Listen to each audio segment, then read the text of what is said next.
The following content is a narrated account intended for storytelling and discussion. Hi, welcome to our channel where we share the most intriguing stories. When a ruthless HOA tried to seize his land with fake permits and bold lies, ex-attorney Cole Bennett didn't just fight back, he declared war. What began with a letter turned into a legal firestorm that would shake the county and expose a web of corruption built on arrogance.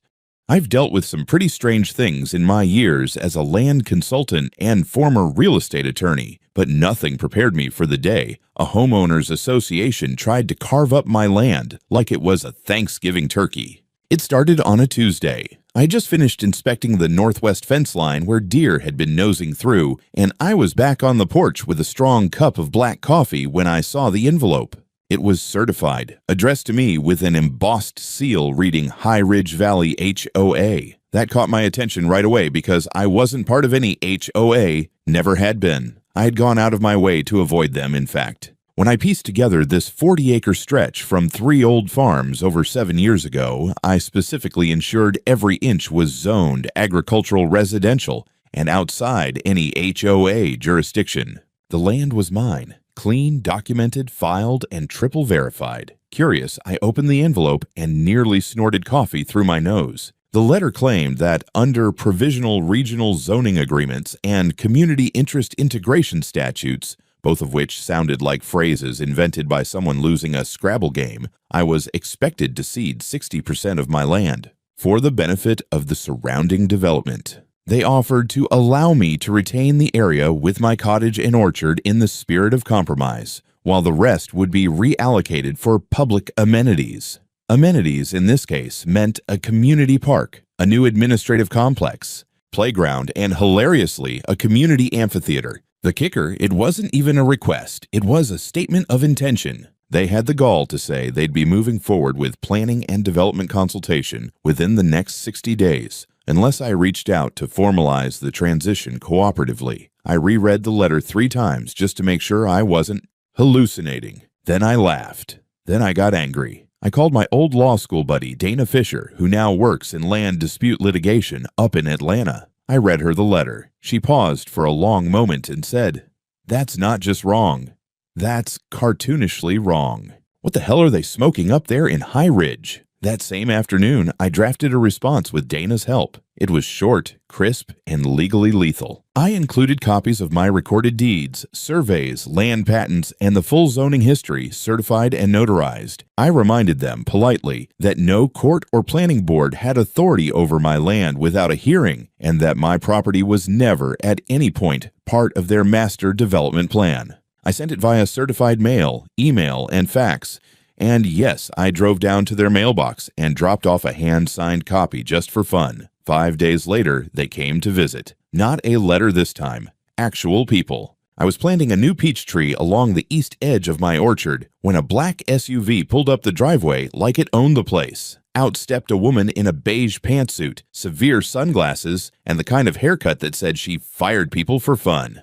2 men in matching polo shirts flanked her like mall security. She introduced herself as Karen Delwayne, president of High Ridge Valley HOA. The way she said president made it sound like I was supposed to salute. "Mr. Bennett," she said, like I was late on rent. "We received your colorful response. We hoped you'd be more cooperative." I wiped my hands on my jeans and looked her in the eye. "Lady, I don't know what kind of fantasy world you're living in, but I don't answer to you.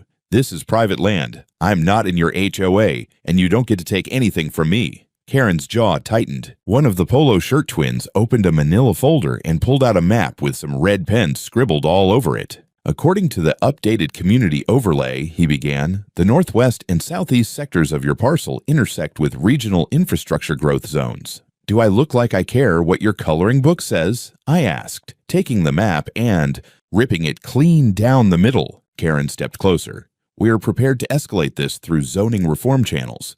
You'll be hearing from the county office." "Good," I said, "and when I do, I'll make sure they see your lovely threat recorded on my driveway cameras. Have a great day now." They stood there, stunned for a second, then turned back to the SUV like it was supposed to intimidate me. I watched them go, then walked back to the peach tree and kept digging. But that night, I didn't sleep easy. People like that didn't give up, and something told me this wasn't just posturing. It was the beginning of a war. It didn't take long for them to escalate. Exactly 10 days after that driveway showdown, I came back from a supply run in town to find a construction crew parked on the far end of my property like they owned the place. 4 trucks, 2 excavators, a mobile office trailer, and, just to add insult to injury, a bright yellow banner that read, High Ridge Valley HOA, future site of the Community Welcome Center. I parked my truck hard enough to throw gravel and marched straight toward them. One of the workers, chewing on a toothpick and looking like he wished he were somewhere else, spotted me and waved lazily. "You the owner?" he asked. "What the hell are you doing on my land?" I snapped, not breaking stride. "Just following orders, man. We were given a green light from the county and HOA. Got paperwork if you want it." He handed me a folder, wrinkled, stamped, and, at first glance, surprisingly official looking. But I wasn't some clueless landowner. I'd worked in real estate litigation for over a decade. I knew how to spot a fake. And this one wasn't just fake, it was amateur hour. The county clerk's signature had been lifted from an old sewer variance document I recognized from a previous zoning case in Dalton. Same curl on the final R, same ink pattern. Even the notary stamp had the wrong date. It was marked 3 months before I had even purchased the last of my parcels. The document had been doctored and reprinted, but sloppily. I handed it back without a word, took out my phone, and began filming. "You're trespassing," I said. "Right now. Get off this land or you're getting arrested." The crew leader scratched his head. "Look, I don't want any trouble. But if you got beef, take it up with the HOA." We were told this zone was cleared and part of community land now. I pointed to my boundary post, a rusted but proud metal rod, GPS tagged and surveyed, with a clearly visible placard that read, "Private Land. Parcel 38A, do not enter." "That post has stood for 7 years," I said, "and it's in the official GIS database. You crossed it, you keep digging, and I swear you're going to be testifying under oath." He stared at me for a beat, then muttered, "Pack it up," to his crew. Within minutes, they were loading their equipment back into the trailers, grumbling all the while. But the damage was already done. They had cleared brush, dumped gravel, and marked out a concrete pour, all without a single legal right to be there. I wasn't about to wait for them to try again. That evening, I launched phase 1 of my counterattack. First, I contacted an old acquaintance, Victor Santiago, a certified forensic document analyst who'd testified in several high-profile real estate fraud cases. I sent him high-res scans of the so-called county authorization, and within 48 hours, he responded, "Forged." He even identified the source of the signature, an archived public permit from 2 years ago. Next, I brought in Lucy Grant, a licensed surveyor and drone specialist. She ran a full topographical and boundary scan of my land, capturing every disturbed inch, flagged stake, and wheel track. We created a 3D map and layered it against the official GIS property lines. The visual evidence was damning. Every single planned structure was well within my property line, but I wasn't done. I started a logbook, not digital, but physical and court-ready. Every action, every intrusion, every document, every voice recording. Each event was time-stamped, notarized, and paired with photographic evidence. This wasn't just about pushing back. I was building a war chest of irrefutable proof. I also filed a formal report with the county land office, not to start a claim, not yet, but to establish legal notice. That meant any future activity on my land would now fall under scrutiny of the county recorder and enforcement branch. And then, just to keep things spicy, I sent a certified cease and desist letter to the HOA headquarters, with a copy addressed directly to Karen Delwayne, complete with a still frame of the trespassing crew unloading equipment. Her smug letterhead had met its match, but that wasn't the part that really got under my skin. The next morning, I found 3 plastic lawn signs staked at the edge of my orchard, the part of my land closest to the subdivision. Each read, "Future Site, Inspiration Park, serving all residents of High Ridge Valley." Each bore the HOA logo, and each was driven deep into my soil. I didn't rip them out. I photographed them, tagged them with GPS data, and left them right where they were, because those signs were going to cost Karen more than she could imagine. I knew they were arrogant. I didn't realize they were also delusional. 3 months after the construction crew first trespassed, I woke up to the unmistakable sound of loudspeakers blaring some kind of orchestral nonsense across the ridge. It echoed through the trees and bounced off the stream bed like some pompous declaration of idiocy. I stepped out onto my porch with a mug of black coffee, looked across the eastern field, and nearly dropped the damn cup. There, in full suburban splendor, was a crowd of folding chairs, red and blue balloons, a giant white ribbon stretched between two PVC poles, and a temporary banner that read, "Welcome to High Ridge Valley Community Complex, serving the neighborhood with pride." The parking lot, which had once been my southern peach grove, was now gravel-swept and lined with fresh asphalt paint. Some idiot even installed solar lights around the perimeter. A cheap pergola had been bolted to the deck of what used to be a pump shed. That shed, my shed, was now covered in vinyl siding and labeled HOA Administration Office. They had built it all, fully, publicly, boldly. I watched as Karen Delwayne took the makeshift stage in a cream blazer and big sunglasses, the kind rich people wear to funerals and fraud hearings. She had a cordless microphone in one hand and a glass of sparkling water in the other. Her hair looked like it hadn't been touched by humidity in weeks, a sure sign of air-conditioned narcissism. I walked across the property line with my phone recording in one hand and a printed copy of my property survey in the other. I didn't interrupt, not yet. Karen was in full politician mode.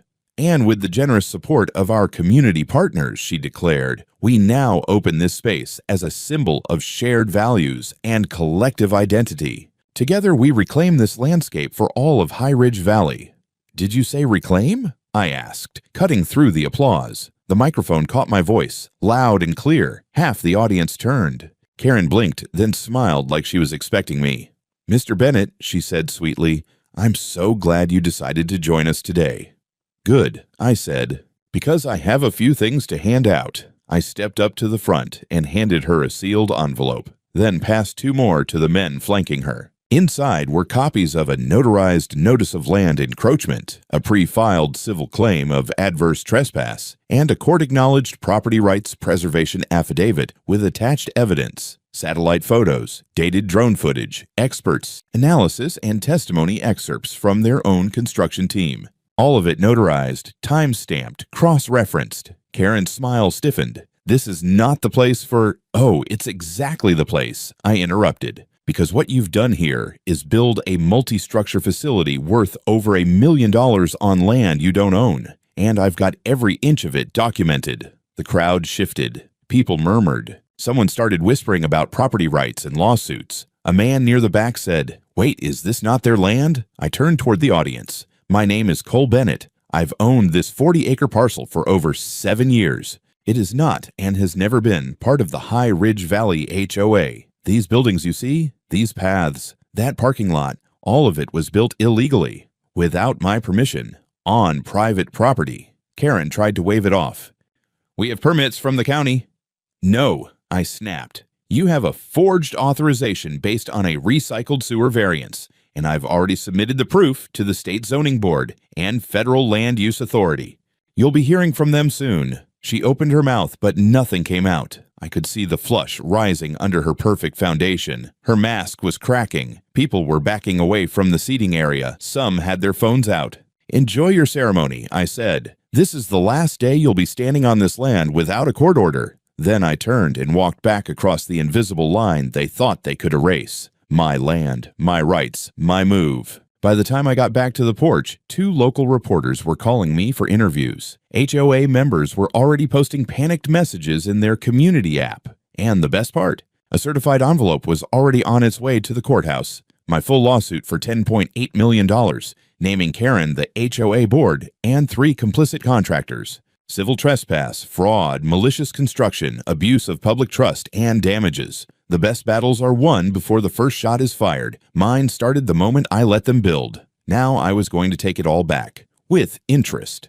By the next morning, the situation had already started to rot from the inside out. Karen and the HOA board had gone full damage control, but it was like watching someone try to mop up an oil spill with a paper towel. My press release hit the local news by noon, complete with aerial shots of the illegal complex and a polite, lawyered-up statement from me about landowner rights and unauthorized use of private property. That same afternoon, my phone buzzed with a name I hadn't seen in years. David Creel, a former zoning officer turned private investigator. We'd crossed paths back when I was practicing law in Savannah, back when I still had the energy to deal with idiots full-time. He'd seen the news and wanted in. I didn't hesitate. We met the next day at a cafe in town. I handed him everything: the forged documents, the fake permits, the construction photos, and copies of the HOA's internal flyers, one of which described my land as a pending Phase 2 integration zone. His eyebrows went up at that.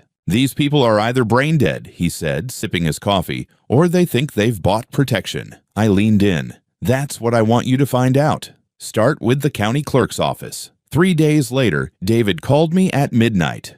"You're going to love this," he said.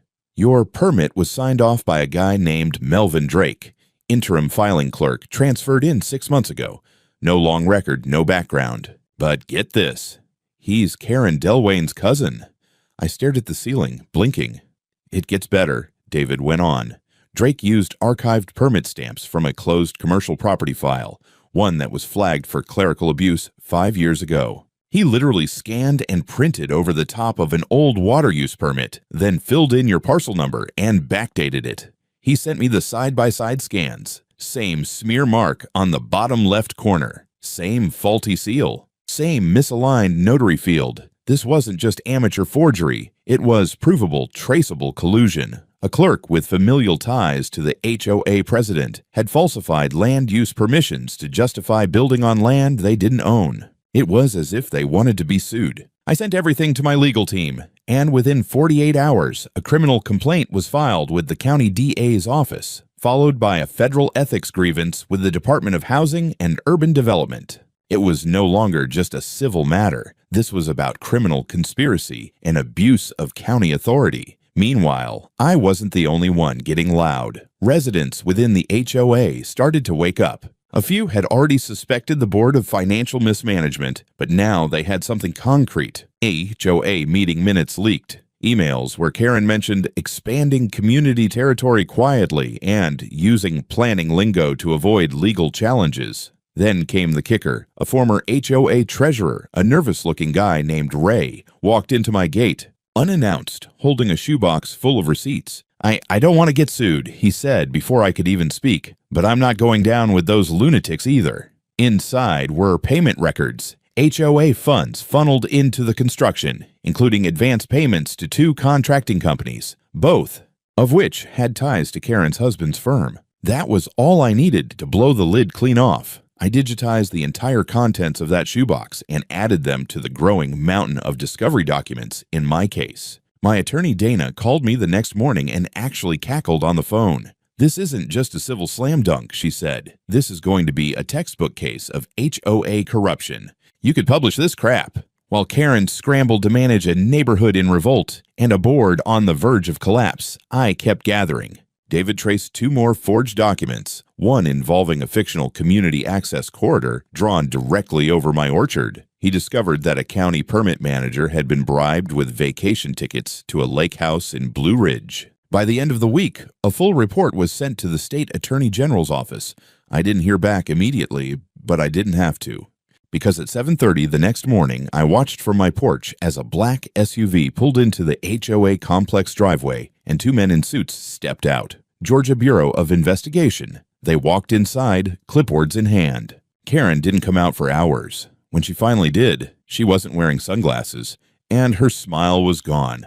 By the time we filed the lawsuit, the story had already gone regional. News vans had started showing up along the county road outside my gate, and I had to post signs telling them to stay the hell off the orchard unless they wanted to be featured in a very different kind of report. A few polite ones I let shoot drone footage from outside the property line. It helped to let the public see the full scale of what had been built on stolen land. The footage didn't lie. Administrative buildings, benches, trash bins, light fixtures, concrete paths, sprinkler systems, every single one installed on land that legally belonged to me. And now, thanks to the documents Ray handed over and the investigation David pieced together, we had a timeline, a paper trail, and names. I sat down with Dana and her team and drafted the claim like we were building a missile.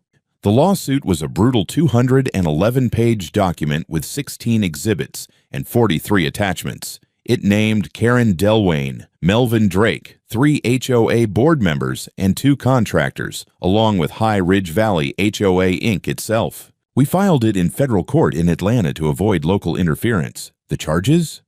Civil trespass, X27 documented instances, malicious misappropriation of property, fraudulent misrepresentation, abuse of municipal resources, forgery of official documents, constructive theft of use value land, intentional infliction of, say, economic and reputational harm. The damages, $10,800,000. Dana made sure the number had teeth. It was built on verified asset value loss, delayed development of my orchard and guest expansion, legal fees, and projected remediation costs. And we weren't bluffing. I had aerial scans from week to week. I had contractor logs and time cards showing labor on my parcel. I had 3 experts prepared to testify on the structural impact of HOA's illegal grading near my irrigation trench. I even had an arborist ready to swear under oath that they'd compacted soil above root level on 3 of my oldest fruit trees, meaning permanent yield reduction. We filed on a Thursday. By Friday morning, it hit the news. Massive lawsuit filed against High Ridge HOA over alleged land theft. Private property converted to community center without consent. Owner seeks $10 million plus. Georgia land battle could set precedent in HOA overreach case. Suddenly, HOA members weren't serious, just panicking. They were furious. Karen had misled them into thinking this was some sort of harmless expansion. Now they were discovering that thousands of their monthly dues had funded buildings that might be bulldozed, or worse, taken over by me as part of a damages settlement. The HOA board held an emergency meeting in the community gym, the one built on my soil. I didn't attend, obviously, but Ray sent me a full video. It was chaos. Residents yelling, accusations flying. One guy screaming about misappropriation of assessments. Another demanding Karen's immediate resignation. Karen tried to spin it as a miscommunication, blamed the contractors, then tried to deflect to the county clerk's office. But by now, everyone had seen the lawsuit. It included emails, and those emails had her name on every directive, ordering bulldozers, approving architectural plans, even signing checks. I watched her try to claim the land was held in community trust for future benefit. Someone shouted, "You trusted us into a $10 million lawsuit, Karen." Meanwhile, Dana filed for an injunction to prevent any further use or development of the property. A judge granted it within 48 hours. HOA operations were frozen. That meant no staff in the building, no more community events, no more kids on the illegal playground. Then we got the first crack in the defense. One of the contractors, Martinez Grading and Pouring, caved. Their lawyer reached out, offered cooperation in exchange for immunity from the fraud charge. What they gave us? Invoices, signed change orders, photos of Karen on site during construction, smiling and pointing. One document even had Cole's Orchard crossed out in red Sharpie and replaced with Public Space A North Trail segment. That wasn't just bold, that was a confession. We amended the complaint, added new counts, and notified the state bar about Karen's attempt to weaponize HOA bylaws through fraud. Her own lawyer, some smug guy from Atlanta in a $1,000 suit, tried to file a motion to dismiss. The judge rejected it within a day. The language: this court finds that the complaint is adequately pled, thoroughly evidenced, and alleges conduct rising to the level of willful and malicious misuse of private property under federal law. In legal terms, that meant they were screwed. The morning after the injunction, I woke up to a text from Dana. One line, "Check your email. You're going to want coffee for this." I opened my laptop and there it was, a copy of the federal subpoena issued to the Pine County Clerk's Office and the Zoning and Land Development Department. Attached was a signed statement from a whistleblower, an assistant clerk named Allison Meyer, who'd worked part-time in land records. She claimed she had been pressured by her direct supervisor to help expedite map alterations and had found suspicious duplicates in their record system, specifically related to my property. I immediately forwarded it to Ray and David. 10 minutes later, Ray called. "This is it. If this sticks, we're not just talking HOA anymore. We're talking conspiracy and abuse of public office." That same afternoon, the U.S. Marshal Service showed up at the county zoning office. Within an hour, the press was all over it. Boxes of documents were being carried out under tarps. The clerk in charge of land registry, Howard Finch, was photographed being led out in handcuffs. Turns out, Finch had previously been fined for improper land rezoning approvals, a detail I would have never uncovered without the chain reaction we triggered. Under pressure, he confessed to knowingly approving forged overlays, falsely logging HOA-owned parcels over private land, and accepting consulting fees routed through a third-party firm, which, guess what, was owned by Karen's brother-in-law. At this point, the FBI formally joined the investigation. The media frenzy intensified. My face was on the local news, then the state channels, and by the weekend, a short clip of my orchard with the illegal community center had made it to national coverage. A Sunday segment called Homeowner vs. HOA, When Power Goes Too Far. They filmed the barbed wire I'd put around the orchard border and even interviewed my neighbor, an old Vietnam vet named Clyde, who told the camera, "They messed with the wrong guy." I'd trust Cole with my will. I didn't ask him to say that, but it helped. Meanwhile, inside HOA leadership, it was pure collapse.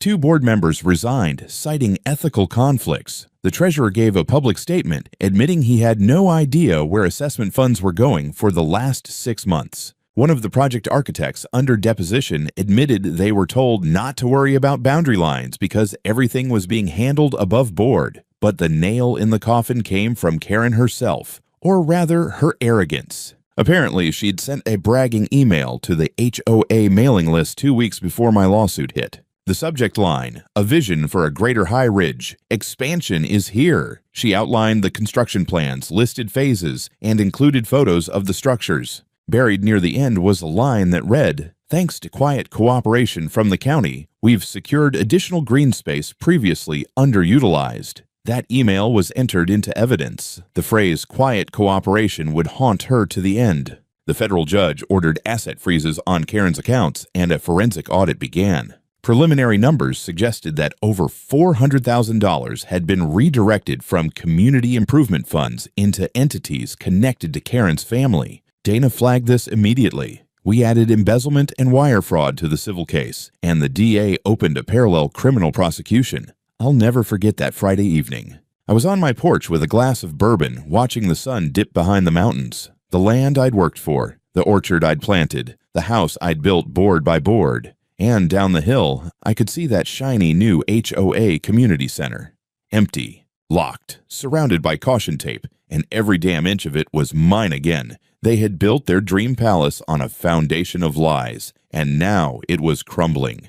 The first day of the trial was exactly 204 days since Karen's construction crew had broken ground on my land. 204 days of war, and now we were bringing it to the courtroom. The courthouse was packed. Media vans lined the street. Local news anchors clustered at the steps like it was a murder trial. Inside, I sat between Dana and Ray, hands folded, heart steady. Across the aisle, Karen, in a slate gray suit, flanked by 2 defense attorneys who looked more nervous than confident. She tried to glare at me like none of this was real, but her eyes kept flicking down to the folder in front of her like she was bracing for impact. The prosecution started strong. They didn't just hit on the property theft.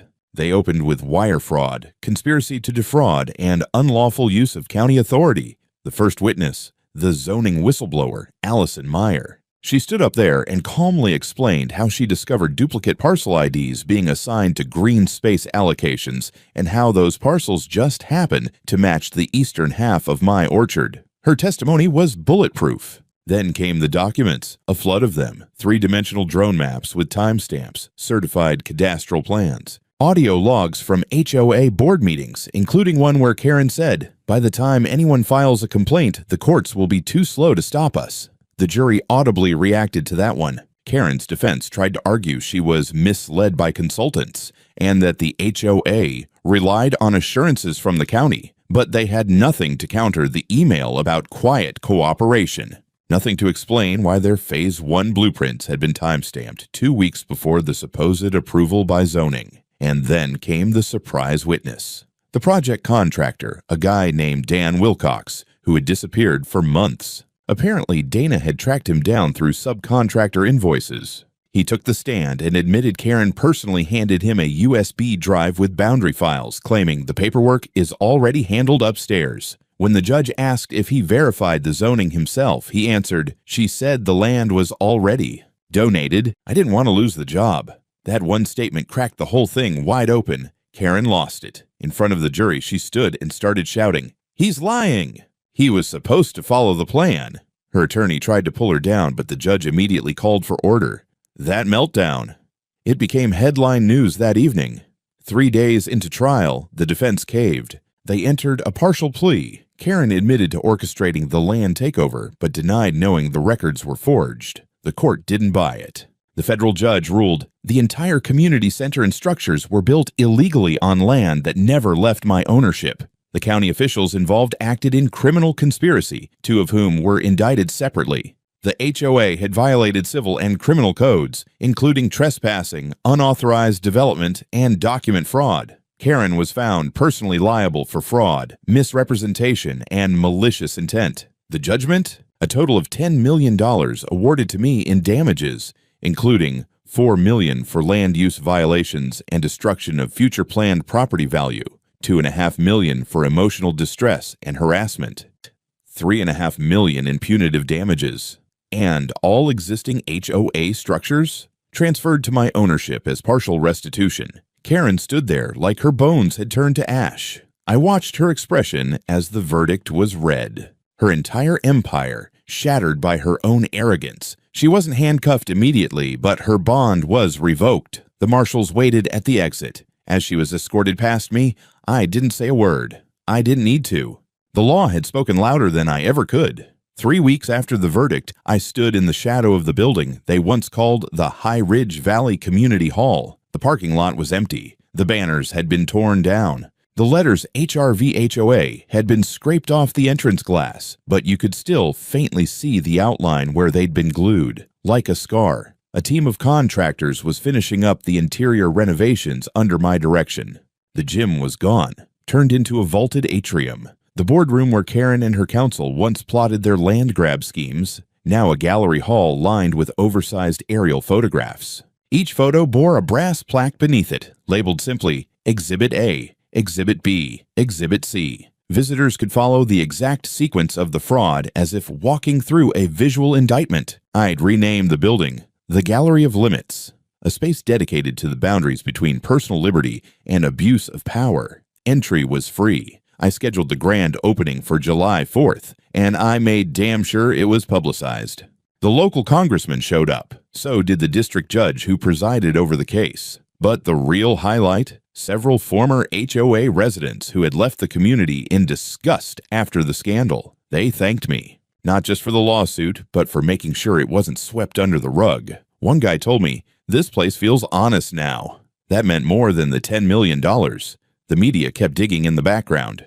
2 former zoning officials were convicted of abuse of office. Karen's 3 board allies all took plea deals and got 7-year sentences. The engineer who submitted the forged plans? 5 years, plus a lifetime ban on holding any certified license. Karen herself. She got 12 years without parole. After sentencing, her lawyer tried to argue for house arrest due to community reputation damage. The judge just laughed, said, "That's the price of arrogance." I had the final copper plaque mounted on the outer wall above the old entrance. It read, "Private property, acquired through law. Let this stand as a monument to arrogance. I live a quieter life now." My orchard's back to blooming. The new guest house is finally underway. Every morning, I walk past the building they tried to steal and smile, because every inch of this land is still mine. And now, so is the history.